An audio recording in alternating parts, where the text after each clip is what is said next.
Hello dears, exam സ്ക്വയറിൻ്റെ പുതിയൊരു അധ്യായത്തിലേക്ക് എൻ്റെ എല്ലാ കുട്ടികൾക്കും സ്വാഗതം. വരുന്ന LD ടൈപ്പിസ്റ്റ് എക്സാംസിന് വേണ്ടിയിട്ടുള്ളൊരു മാത്സിൻ്റെ റിവിഷൻ ക്ലാസ് ആണ്. ആൾറെഡി ഒരു റിവിഷൻ ക്ലാസ് കഴിഞ്ഞിട്ടുണ്ട്. അത് കാണാത്തവരത് കണ്ടു നോക്കൂ. പ്രീവിയസ് ഒരു ക്വസ്റ്റ്യൻസ് ആണ് അതിനകത്ത് ഇൻക്ലൂഡ് ചെയ്തിരിക്കുന്നത്. ഇത് സെക്കൻഡ് ക്ലാസ് ആണ് ആൻഡ് ലാസ്റ്റ് ക്ലാസ് ആണ് കേട്ടോ. സോ ക്ലാസ് സ്റ്റാർട്ട് ചെയ്യാം. നമ്മുടെ ചാനൽ ആദ്യമായിട്ടാണ് കാണുന്നതെങ്കിൽ ചാനൽ ഒന്ന് സബ്സ്ക്രൈബ് ചെയ്യാൻ മറക്കരുത്. അതുപോലെ തന്നെ നിങ്ങൾക്ക് ക്ലാസ് ഇഷ്ടമായാൽ നിങ്ങളുടെ കൂട്ടുകാർക്ക് ഷെയർ ചെയ്ത് കൊടുക്കാനും മറക്കരുത്. സോ നമുക്ക് ക്ലാസ് സ്റ്റാർട്ട് ചെയ്യാം. നോക്കിക്കേ, ക്വസ്റ്റ്യൻ എന്താ ചോദിച്ചേക്കുന്നത്? The ratio between two numbers is 2:5. Their sum is 133. The small number is. അതായത് രണ്ട് സംഖ്യകളുടെ റേഷ്യോ എന്ന് പറയുന്നത് 2:5 ആണെന്നുണ്ട്. 2:5 ആണെന്ന് നമുക്ക് തന്നിട്ടുണ്ട്. അവയുടെ സം എന്ന് പറയുന്നത് 133 ആണ്. അങ്ങനെയാണെങ്കിൽ സ്മോളസ്റ്റ് നമ്പർ എത്രയാണ്? നമുക്കറിയാം, ഇവിടെ ഇപ്പോൾ തന്നിരിക്കുന്ന റേഷ്യോ എന്ന് പറഞ്ഞാൽ 2:5 ആണ് അല്ലേ? രണ്ട് സംഖ്യകളുടെ റേഷ്യോ എന്ന് പറയുന്നത് 2:5. സം എത്രയാണ്? സം എന്ന് പറയുന്നത് 133. ഇപ്പോൾ 2 + 5 ചെയ്ത് അപ്പോൾ 7 യൂണിറ്റ് എന്ന് പറയുന്നത് എത്രയാണ് തന്നിട്ടുണ്ട്? 133 തന്നിട്ടുണ്ട്. ഇതിൽ ഏറ്റവും ചെറുത് ഏതാണ്? 2 അല്ലേ? എങ്കിൽ ചെറുതല്ലേ ചോദിച്ചേക്കുന്നത്. അപ്പോൾ 2 യൂണിറ്റ് എത്ര എന്നാണ് ക്വസ്റ്റ്യൻ ചോദിച്ചേക്കുന്നത്. അപ്പോൾ അത് കണ്ടുപിടിക്കാൻ വളരെ എളുപ്പമാണ്. ഈ ഒരു ഇതിന് ഞാനിപ്പോൾ എക്സ് ആയിട്ട് എടുക്കുകയാണെങ്കിൽ x is equal to 2 × 133 divided by 7. Cross multiplication technique. 2 × 133 divided by 7 ചെയ്താൽ മതി. അപ്പോൾ നമുക്കതൊന്ന് ചെയ്ത് നോക്കാം. അപ്പോൾ നോക്കിക്കേ, ഒരു 7 നമുക്ക് 133 വെട്ടാനായിട്ട് പറ്റും. ഒരു 7 ആണല്ലോ. ബാക്കി എത്ര ഉണ്ട്? 13 ൽ 7 പോയി കഴിഞ്ഞാൽ ബാലൻസ് 6 ആണ്. ഇവിടുത്തെ 3 കൂടെ കമ്പയർ ചെയ്യുമ്പോൾ 63. 7 9 തവണയാണ്. 19 × 2 എത്രയാണ്? 9 2 18 38. നമ്മുടെ ആൻസർ കിട്ടിയിട്ടുണ്ട്. എത്രയാണ്? സ്മോളസ്റ്റ് നമ്പർ 38 ആണ്. ഓക്കെ, അടുത്ത question. The prices of a scooter and a TV are in the ratio 7:5. If scooter costs 8,000 more than TV set, then price of TV set. അതായത് ഒരു സ്കൂട്ടർ ഉണ്ട്, ഒരു TV ഉണ്ട്. അവയുടെ വിലയുടെ റേഷ്യോ എന്ന് പറയുന്നത് 7:5 ആണെന്ന് തന്നിട്ടുണ്ട്. എന്നിട്ട് എന്താ പറഞ്ഞിരിക്കുന്നത്? സ്കൂട്ടറിൻ്റെ വില എന്ന് പറയുന്നത് TVനേക്കാളും 8,000 രൂപ അധികം എന്നാണ് പറഞ്ഞിരിക്കുന്നത്. അപ്പോൾ നമുക്ക് ഇവിടെ അറിയാം, ഈ ഒരു റേഷ്യോ വെച്ച് നോക്കി, ഇത് 7ഉം ഇത് 5ഉം അല്ലേ? അപ്പോൾ ഇതിൻ്റെ ഒരു ഡിഫറൻസ് എന്ന് പറയുന്നത് എത്രയാണ്? 5ൽ നിന്ന് എത്ര കൂടുമ്പോഴാണ് 7 ആവുന്നത്? 2 യൂണിറ്റ് അല്ലേ? അപ്പോൾ TVയേക്കാളും സ്കൂട്ടറിന് എത്ര യൂണിറ്റ് കൂടുതലാണ്? 2 യൂണിറ്റ്. ആ 2 യൂണിറ്റ് നമുക്ക് തന്നിട്ടുണ്ട്. എത്രയാണ് തന്നിട്ടുണ്ട്? 8,000 എന്ന് തന്നിട്ടുണ്ട്. അങ്ങനെയാണെങ്കിൽ TV സെറ്റ് എന്ന് പറയുമ്പോഴത്തേക്ക് എത്ര യൂണിറ്റാണ്? 5 യൂണിറ്റ് എത്ര എന്നാണ് ക്വസ്റ്റ്യൻ ചോദിച്ചേക്കുന്നത് കേട്ടോ. 5 യൂണിറ്റ് എത്ര? അപ്പോൾ ഇതിപ്പോൾ TVയുടെ പ്രൈസ് ഒന്നിരിക്കട്ടെ. അപ്പോൾ നമുക്ക് TV കണ്ടുപിടിക്കാൻ എന്ത് ചെയ്യണം? 5 × 8,000 ഡിവൈഡഡ് ബൈ 2. എന്താണ്? 5 × 8,000 ഡിവൈഡഡ് ബൈ 2. ഓക്കെ, ചെയ്യാം. 8,000ൻ്റെ പകുതി എത്രയാ? 4,000 അല്ലേ? അപ്പോൾ 8 2ൽ 4 തവണ. ബാക്കി 0 അതുപോലെ അങ്ങ് ഇട്ട് കൊടുത്തേ. 4 × 5 20 എഴുതി, ബാക്കി 0 അതുപോലെ ഇട്ട് കൊടുക്കുക കേട്ടോ. ഇപ്പോൾ എത്രയാണ് TVയുടെ വില? 20,000. ഓക്കെ അല്ലേ? അടുത്ത question. Article are brought for ₹400 and sold for ₹560. What is the profit percentage? Articles വാങ്ങിയ വില എന്ന് പറയുന്നത് 400, വിറ്റതെന്ന് പറയുന്നത് 560 ആണെങ്കിൽ പ്രോഫിറ്റ് പെർസെൻറ്റേജ് എന്ന് പറയുമ്പോൾ 400 രൂപയ്ക്ക് വാങ്ങിയ ഒരു സാധനം 560 രൂപയ്ക്കാണ് വിൽക്കുന്നത്. 560 രൂപയ്ക്ക്. അപ്പോൾ അയാൾക്ക് എത്രയാണ് ലാഭം എന്ന് പറയുന്നത്? 160 രൂപയാണ് ലാഭം. വാങ്ങിയ വില എത്ര? 400. എങ്കിൽ 100ൽ എത്ര? ഓക്കെ, ഇതാണ് നമ്മുടെ പ്രോഫിറ്റ് പെർസെൻറ്റേജ് എന്ന് പറയുന്നത്. അയാൾക്ക് കിട്ടിയ ലാഭം 160, വാങ്ങിയ വില എത്രയാണ്? 400. 400 രൂപയ്ക്ക് മേടിച്ചപ്പോൾ അതിൽ 160 ലാഭം കിട്ടിയെങ്കിൽ 100ന് അയാൾക്ക് എത്ര ലാഭം കിട്ടുമെന്നാണ് നമ്മൾ കണ്ടുപിടിക്കേണ്ടത്.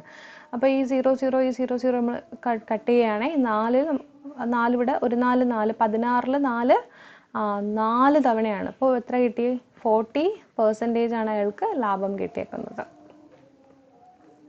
അടുത്ത് നോക്കിക്കേ, if the cost price of 15 books is equal to the selling price of 12 books, what is the profit percentage? അതായത് 15 ബുക്സിൻ്റെ കോസ്റ്റ് പ്രൈസ് എന്ന് പറയുന്നത് 12 ബുക്സിൻ്റെ സെല്ലിംഗ് പ്രൈസിന് ഈക്വൽ ആണെങ്കിൽ പ്രോഫിറ്റ് പെർസെൻറ്റേജ് എത്രയെന്നാണ് ചോദിച്ചേക്കുന്നത്. നമ്മളിവിടെ നിന്ന് ചെയ്യേണ്ട സെല്ലിംഗ് പ്രൈസ് ബൈ CP കണ്ടുപിടിക്കുക. ഇവിടെ കിടപ്പുണ്ട് സെല്ലിംഗ് അല്ലേ? ഈ CPനെ ഇങ്ങോട്ട് താഴോട്ട് കൊണ്ടുവരുമ്പോൾ ഈ 12നെ ഇപ്പുറത്തോട്ടങ്ങ് കൊണ്ടുവരണം. അപ്പോൾ 15 12 × SP ആകുമ്പോൾ താഴേക്ക് ഇപ്പുറത്ത് വരുമ്പോൾ ഈക്വൽ ടുവിൻ്റെ ഇപ്പുറത്തേക്ക് വരുമ്പോഴത്തേക്കും ഡിവൈഡഡ് ബൈ 12 ആവും. ഓക്കെ, 12 × SP താഴേക്ക് വരുമ്പോൾ ഡിവൈഡഡ് ബൈ 12 ആകുന്നു. ചെറുതാക്കാം. നമുക്ക് ചെറുതാക്കുമ്പോഴത്തേക്കും നമുക്ക് 3ൽ തന്നെ കട്ട് ചെയ്യാം അല്ലേ? 3ൽ കട്ട് ചെയ്യുമ്പോൾ 5 3 15, 4 3 12, 5/4 ആണല്ലോ. അപ്പോൾ എസ് പിയുടെ വാല്യൂ 5 എന്നും കിട്ടി, സി പിയുടെ വാല്യൂ 4 എന്നും കിട്ടി. അതായത് കോസ്റ്റ് പ്രൈസ് 4 രൂപയാണെങ്കിൽ സെല്ലിംഗ് പ്രൈസ് എത്ര? 5 രൂപ. അപ്പോൾ എത്ര രൂപയാണ് ലാഭം? 1 രൂപ. 1 രൂപയല്ലേ ലാഭം? അപ്പോൾ ഒരു പ്രോഫിറ്റ് ആയിട്ടുള്ള 1 രൂപ നമ്മൾ വാങ്ങിയത് എത്രയ്ക്കാം? 4-ന്. ഓക്കെ, എങ്കിൽ 100-ന് എത്ര? 100-ന് എത്ര? അതാണ് നമ്മളെ പ്രോഫിറ്റ് പെർസെൻറ്റേജ് എന്ന് പറയുന്നത്. അപ്പം 100/4 എത്ര? 25%. അപ്പോൾ അയാളുടെ പ്രോഫിറ്റ് പെർസെൻറ്റേജ് എത്ര കിട്ടി? 25%. അപ്പോൾ ഇങ്ങനെയുള്ള ക്വസ്റ്റ്യൻസ് വരുമ്പോൾ നിങ്ങൾ ചെയ്യേണ്ട SP/CP കണ്ടുപിടിച്ചിട്ട് എത്രയാണ് ലാഭം, എത്ര യൂണിറ്റ് ആണ് ലാഭം എന്നുള്ളത് കണ്ടുപിടിക്കുക. ഔട്ട് ഓഫ് വാങ്ങിയ യൂണിറ്റ് ഇൻറ്റു 100 ചെയ്യുമ്പോഴത്തേക്കും നമുക്ക് എന്ത് കിട്ടും? പ്രോഫിറ്റ് പെർസെൻറ്റേജ് കിട്ടും കേട്ടോ. അടുത്ത ക്വസ്റ്റ്യൻ നോക്കിക്കേ. At what rate of simple interest per annum an amount will be doubled in 10 years? അതായത് ഒരു എമൗണ്ട് 10 വർഷം കൊണ്ട് ഡബിൾ ആകാൻ എടുക്കുന്ന എന്താണ് ഇൻട്രസ്റ്റിൻ്റെ റേറ്റ് എത്രയെന്നാണ് ചോദിച്ചേക്കുന്നത്. വളരെ എളുപ്പമാണ്. ഇപ്പോൾ ഇങ്ങനെയുള്ള ക്വസ്റ്റ്യൻ ചോദിക്കുമ്പോൾ ഡബിൾഡ് ആണെന്നുണ്ടെങ്കിൽ റേറ്റ് ഓഫ് ഇൻട്രസ്റ്റ് കണ്ടുപിടിക്കാനായിട്ട് സിമ്പിൾ ഫോമുലയുണ്ട്. 100 / എന്ത് ചെയ്താൽ മതി? n ചെയ്താൽ മതി. 100/n. അപ്പോൾ 100 / n എത്ര? ഇവിടെ 10. അപ്പോൾ അല്ലേ 100/10 എത്രയാണ്? 10%. ഓക്കെ, അപ്പോൾ എത്ര കിട്ടിയ? റേറ്റ് ഓഫ് ഇൻട്രസ്റ്റ് ആയതുകൊണ്ടാണ് ഇവിടെ പെർസെൻറ്റേജ് ഇട്ടത്. ഓക്കെ, ഇതേ ഡബിൾഡിന് പകരം എന്താണ് 3 times ആകാൻ എത്ര സമയം എടുക്കും എന്ന് ചോദിച്ചു കഴിഞ്ഞാൽ ഫോമുല എന്ന് പറയുന്നത് R = 200/n ആണ്. അതുപോലെ തന്നെ 4 times ആകാനായിട്ട് R = 300/n ആണ്. നമ്മൾ പഠിച്ചതാണ്, ഒന്ന് ഓർമ്മിപ്പിച്ചതേ ഉള്ളൂ കേട്ടോ. അടുത്ത ക്വസ്റ്റ്യൻ നോക്കിക്കേ. A and B together can do a work in 24 days. A alone can do it in 40 days. In how many days B do it alone? ഇതാണ് ക്വസ്റ്റ്യൻ. അപ്പോൾ എയും ബിയും കൂടെ ഒരു ജോലി 24 ദിവസം കൊണ്ട് ചെയ്യുന്നു. ബി ആണെങ്കിൽ ഒറ്റയ്ക്ക് 40 ദിവസം കൊണ്ടാണ് ചെയ്യുന്നത്. അങ്ങനെയാണെങ്കിൽ ബി മാത്രം, ബി അതായത് എയും ബിയും ഹൗ മെനി ഡേയ്സ്, സോറി ഇവിടെ എ ആണേ, 24 ദിവസം, എ ഒറ്റയ്ക്ക് 40 ദിവസം. അങ്ങനെയാണെങ്കിൽ ബി ഒറ്റയ്ക്ക് ഒരു ജോലി എത്ര ദിവസം കൊണ്ട് ചെയ്ത് തീർക്കുന്നതാണ് ക്വസ്റ്റ്യൻ ചോദിച്ചേക്കുന്നത്. അപ്പോൾ A+B 24, A 40 ആണെന്നുണ്ടെങ്കിൽ നമുക്ക് ജോലി അറിയത്തില്ലല്ലോ, ഇത്ര ദിവസം കൊണ്ട് തീർക്കും എന്ന് മാത്രമേ പറഞ്ഞിരിക്കുന്നത്, എത്രയാണ് ജോലി എന്ന് പറഞ്ഞിട്ടില്ല. അപ്പോൾ ആ ജോലി കണ്ടുപിടിക്കാനായിട്ട് നമ്മൾ എന്ത് ചെയ്യണം? ഇതിൻ്റെ LC എടുത്താൽ മതി. ഇപ്പോൾ 24 ഉണ്ട്, 40 ഉണ്ട്. ഇതിൻ്റെ LC അങ്ങോട്ട് എടുത്തേ. LC എടുക്കാൻ നിങ്ങൾക്ക് ഒന്നുകിൽ ലോങ് ഡിവിഷൻ മെത്തേഡ് യൂസ് ചെയ്യാം. ടീച്ചർ അതിലോട്ട് പോകുന്നില്ല. ഇതിൻ്റെ മൾട്ടിപ്പിൾ എടുക്കുകയാണ്, വലിയ സംഖ്യയുടെ മൾട്ടിപ്പിൾ എടുക്കുകയാണ്. 40 × 2 ചെയ്യുമ്പോൾ 80. 80 24 പോകത്തില്ല. 40 × 3 120.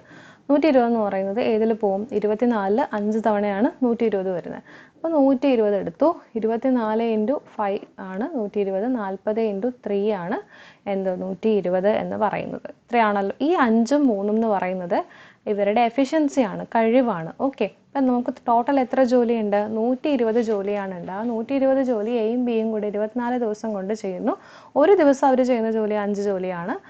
അതുപോലെ എ ആണെങ്കിൽ 120 ജോലി 40 ദിവസം കൊണ്ട് തീർക്കുന്നു. ഒരു ദിവസം എക്ക് 3 ജോലിയെ ചെയ്യാനായിട്ട് കഴിയുകയുള്ളൂ. ഓക്കെ, നമുക്ക് ബിയുടെ കാര്യം ചോദിച്ചേക്കുന്നത് അല്ലേ. ഈ 120 ജോലി ബി എത്ര ദിവസം കൊണ്ട് ചെയ്ത് കംപ്ലീറ്റ് ചെയ്യുന്ന ക്വസ്റ്റ്യൻ ചോദിച്ചേക്കുന്നത്. അപ്പോൾ നമ്മൾ എന്ത് ചെയ്യണം? ആദ്യം നമുക്ക് നമ്പർ ഓഫ് ഡേയ്സ് കണ്ടുപിടിക്കാനാണ്. നമുക്കറിയാം എഫിഷ്യൻസി = വർക്ക് ബൈ ടൈം. ഇത് നിങ്ങൾക്ക് അറിയാമല്ലോ. അവിടുന്ന് ടൈം = വർക്ക് ബൈ എഫിഷ്യൻസി എന്നാണ് ഫോമുല, വർക്ക് ബൈ എഫിഷ്യൻസി. അപ്പോൾ ഈ എഫിഷ്യൻസി ഓഫ് എ നമുക്കറിയാം, A+B അറിയാം, എന്നാൽ ബി നമുക്കറിയത്തില്ല. അതായത് ഒരു ദിവസം ബിക്ക് ചെയ്യാൻ കഴിയുന്ന ജോലിയുടെ എണ്ണം നമുക്കറിയത്തില്ല. അപ്പോൾ നമ്മൾ കണ്ടുപിടിക്കാൻ പോവാണ്. നോക്കിക്കേ, A+Bയുടെ എഫിഷ്യൻസി എത്ര? എയും ബിയും കൂടെ ഒരു ദിവസം നിൽക്കുമ്പോൾ 5 ജോലി ചെയ്യുന്നു. അതിൽ എയുടെ ജോലി മാത്രം, എ ഒറ്റയ്ക്കാണെങ്കിൽ ഒരു ദിവസം 3 ജോലി ചെയ്യുകയാണല്ലേ. അപ്പോൾ ഇവിടെ 3 ആവുന്നു, ഇവിടെ 5 ആവും. A+B 5 ആവുന്നു. അപ്പോൾ ബി എന്ന് പറയുമ്പോഴത്തേക്ക് എത്രയായിരിക്കും? B = 5 - 3 എത്രയാണ്? 2 ആണ്. എത്രയാണ്? 2 ആണ്. അപ്പോൾ ടോട്ടൽ വർക്ക് എത്ര? 120. അപ്പോൾ നമ്പർ ഓഫ് ഡേയ്സ് കണ്ടുപിടിക്കാനായിട്ട് എന്ത് ചെയ്യണം? 120നെ എഫിഷ്യൻസി ഓഫ് ബി ഉണ്ടെങ്കിൽ ഡിവൈഡ് ചെയ്യുക. എത്ര കിട്ടും? 60 ദിവസം. അപ്പോൾ ബി ഒറ്റയ്ക്കാണെങ്കിൽ 120 ജോലി 60 ദിവസം കൊണ്ടാണ് എന്ത് ചെയ്യുക? കംപ്ലീറ്റ് ചെയ്യുക കേട്ടോ. അടുത്ത ദിവസം നോക്കിക്കേ. 28 men can complete a work in 16 days. How many days will 8 men take to complete that work? ഇതാണ് ക്വസ്റ്റ്യൻ. അപ്പോൾ 28 men നമുക്കറിയാം M1 D1 = M2 D2. ഈ ഒരു ഫോമുലയാണ് കേട്ടോ. അപ്പോൾ 28 മെന്നിന് 16 ദിവസം കൊണ്ട് കംപ്ലീറ്റ് ചെയ്യുന്നത്. അതേ ജോലി തന്നെയാണ് ആര് ചെയ്യുന്നത്? 8 മെൻ കൊണ്ട് 8 മെൻ കുറച്ച് ദിവസങ്ങൾ കൊണ്ട് കംപ്ലീറ്റ് ചെയ്യുന്നു. അപ്പോൾ ആ ദിവസം നമുക്ക് അറിയത്തില്ല. അപ്പോൾ D2 കണ്ടുപിടിക്കാനായിട്ട് എന്ത് ചെയ്യണം? 28 ഇൻറ്റു 16/8 അങ്ങ് ചെയ്താൽ മതി. ഓക്കെ, അപ്പോൾ ഈ 8നെ 16നെ 8 കൊണ്ട് കട്ട് ചെയ്യാം. എത്രയാണ്? 16 2 ആണ് 16 ആണല്ലോ. ഇനി നോക്കിക്കേ, അപ്പോൾ 28 ഇൻറ്റു 2, 22ൻ്റെ ഡബിൾ എത്രയാണ്? 20 പ്ലസ് 20 40, 8ൻ്റെ ഡബിൾ 16, അപ്പോൾ എത്ര കിട്ടി? 56. 56 ഡേയ്സ് ആണ് വരുന്നത്. ഓക്കെ, അടുത്ത നോക്കിക്കേ, A train 150 meter long takes 20 seconds to cross a platform 450 meter long. The speed of the train. അതായത് 150 മീറ്റർ നീളമുള്ള ഒരു ട്രെയിൻ 20 സെക്കൻഡ് എടുത്തിട്ടാണ് ഒരു പ്ലാറ്റ്ഫോമിനെ ക്രോസ് ചെയ്യുന്നതെന്നുണ്ടെങ്കിൽ ട്രെയിനിൻ്റെ വേഗതയാണ് ചോദിച്ചേക്കുന്നത്. അപ്പോൾ ട്രെയിനിൻ്റെ വേഗത കണ്ടുപിടിക്കണം എന്നുണ്ടെങ്കിൽ നമുക്കറിയാം സ്പീഡ് ഈക്വൽ ടു എന്താണ്? ഡിസ്റ്റൻസ് ഡിവൈഡഡ് ബൈ ടൈം ആണല്ലോ. അപ്പോൾ ഇവിടെ നമ്മളിപ്പോൾ ഇത് നമ്മുടെ ട്രെയിൻ ആണെന്ന് വിചാരിക്കുക, ഇത് നമ്മുടെ പ്ലാറ്റ്ഫോം ആണെന്ന് വിചാരിക്കുക. പ്ലാറ്റ്ഫോം, അപ്പോൾ ട്രെയിനിൻ്റെ ലെങ്ത് നമുക്ക് തന്നിട്ടുണ്ട്. എത്രയാണ്? 150 മീറ്റർ. അത് ഇത് ഏതിനെ ക്രോസ് ചെയ്യുന്നു? 450 മീറ്റർ ഉള്ള ഒരു പ്ലാറ്റ്ഫോമിനെ ക്രോസ് ചെയ്യുന്നു. അപ്പോൾ ടോട്ടൽ ലെങ്ത് എന്ന് പറയുന്നത് എത്രയാണ് കുട്ടികളെ?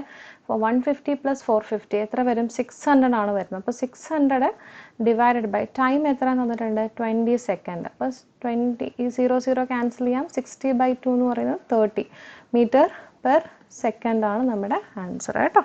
ഓക്കെ, സോ നിങ്ങളുടെ എക്സാം നിങ്ങൾ നല്ലപോലെ തന്നെ പ്രിപ്പയർ ചെയ്ത് പോവുക. എല്ലാവർക്കും എല്ലാവിധമായ ആശംസകളും നേരുന്നു. Till then take care, by.